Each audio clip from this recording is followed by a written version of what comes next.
Okay, so today we're going to cover an extremely important topic. I get this question all the time, especially from families who have just had a baby that suffered an HIE brain injury, and that word CP is being thrown around and they just don't know what's going on. So we're going to discuss today how an HIE injury in some instances can lead a baby to suffer a subsequent CP or cerebral palsy diagnosis. And I'm going to run it through on the whiteboard. You can follow along as we go and we discuss this important topic. So you're new to this. What is HIE? It is a traumatic brain injury, and it occurs when there is a reduction or cutoff of blood and oxygen, which can lead to a brain injury. Now, based on what we've had improvements in medicine and testing and all of these types of things, we can now learn that an HIE brain injury, it can manifest its way a certain type of way on scans and imaging. And professionals, they can look at these scans and imaging and they can be able to determine certain types of things. So when an HIE brain injury occurs, there are certain areas of the brain that are generally going to be injured or hit when there is an HIE injury.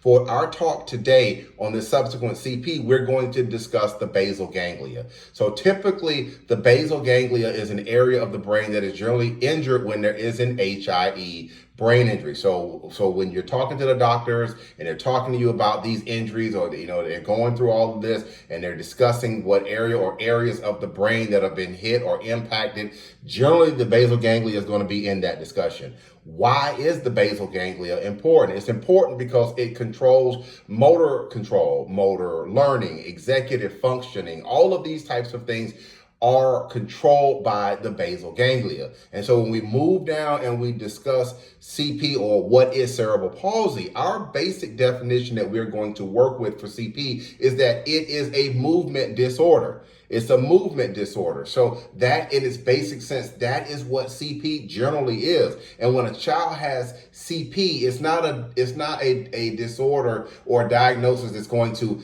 get worse over time. When the diagnosis happens, that's generally what it's going to be. So it's not one of these things that, well, my baby is diagnosed with CP, is it going to get worse over time? No, it's generally when your baby has a CP diagnosis, that is what it's going to be. Now, as we move down and we discuss how an HIE diagnosis can move to a subsequent CP diagnosis in some instances, hopefully you're able to kind of see where we're going.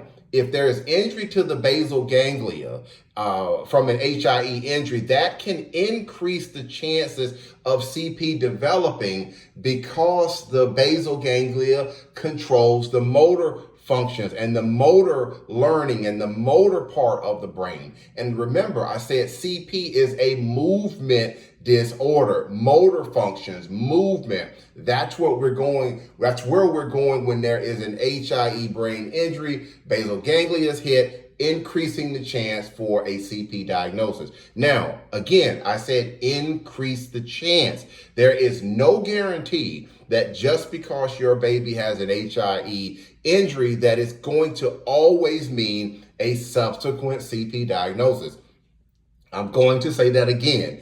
There is no guarantee that every HIE injury for these babies is going to always or also include a subsequent CP diagnosis. When an HIE brain injury happens for babies, this is something that is specific. There are so many factors that we have to look at and understand when this type of injury happens.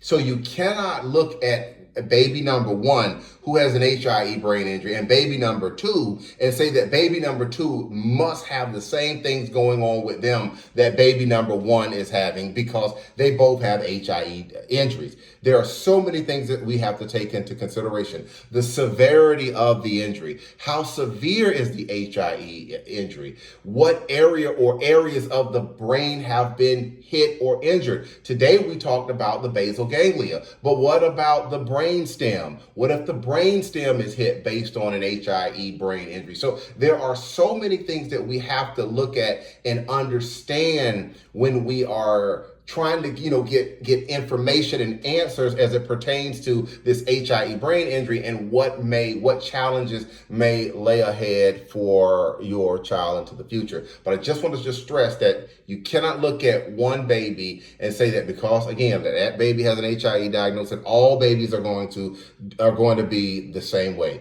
You can't do that. These are individual injuries based on individual circumstances and a lot of individual facts that are going to come into play with something like this.